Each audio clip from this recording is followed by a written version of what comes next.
విజయవాడని ఇంత రణరంగంగా చూడడం ఇదే ఫస్ట్ టైం అండి. ఎటు చూసినా మొత్తం జలదిగ్బంధనం చేసినట్లు అయిపోయింది. నేనైతే ప్రస్తుతం సింగనగర్ ఫ్లైఓవర్ దగ్గర ఉన్నానండి. మాది రామకృష్ణపురం. మాదైతే పూర్తిగా మొత్తం మునిగిపోయింది. మేమైతే ఎలాగోలా తప్పించుకున్నాం, కానీ అమ్మ వాళ్ళని సేవ్ చేద్దామని చెప్పి నేనైతే వెళ్తున్నాను, ఒక పడవ మాట్లాడదామని చెప్పి. వీళ్ళందరూ కూడా అవతల వైపు ఉన్న ప్రాంతం వాళ్ళేనండి. ఇలా పడవల్లో తీసుకొచ్చేసి ఇక్కడ దిగబెడుతున్నారు. ఇక్కడ నుంచి వాళ్ళు వేరే ప్లేస్కి వెళ్తారు. మనిషి నించుంటేనే వాటర్ లాగి పారేస్తుందండి, అంత వాటర్ ఫ్లో ఉంది ఇక్కడ.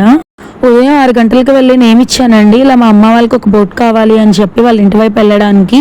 సో మాకైతే ఒక బోట్ వచ్చేసింది. ఇంతమంది ఎక్కి కూర్చోవడం వల్ల ఆ బోట్ అనేది రివర్స్ అయ్యి వెనక్కి పడిపోయింది సగం దూరం వెళ్ళగానే. ఇక్కడ చూసారా, ఈయన తోటవారి వీధి అని చెప్పి బోట్ పెట్టుకున్నారు. ఇంతమంది ఎక్కేసరికి ఫుడ్ ప్యాకెట్స్ కూడా అందులో వేసేసారండి. అలా అంతమంది ఎక్కేసరికి అది వెయిట్ ఆగలేక మొత్తం అంతా అందరం కూడా బోర్ల పక్క మునిగిపోయాము. ఫోన్స్ అన్నీ కొట్టుకుపోయాయి. ఒక 2-3 అయితే గల్లంత అయిపోయారు. సాక్షి టీవీలో కూడా వేశారు. ఇంకా మమ్మల్ని అయితే రిస్క్ చేసి రావద్దన్నారు. ఇంకా మేము ఏం చేస్తామంటే, లేదు నాకు మా అమ్మ వాళ్ళని తీసుకురావాలి అని నేను పట్టుబట్టడం వల్ల ఒక బోట్ని అయితే వాళ్ళ దగ్గరికి పంపించారు. మా అమ్మగారు నాన్నగారు ఇద్దరు హార్ట్ పేషెంట్లు అని చెప్పి నేను ఊరుకోలేదండి. ఖచ్చితంగా నాకు తీసుకురావాలి అని అన్నాను. ఎట్టకేళ్ళకి వాళ్ళు సురక్షితంగా ఇంటికి చేరారు అమ్మవారి దయ వల్ల. అందరూ అలానే హ్యాపీగా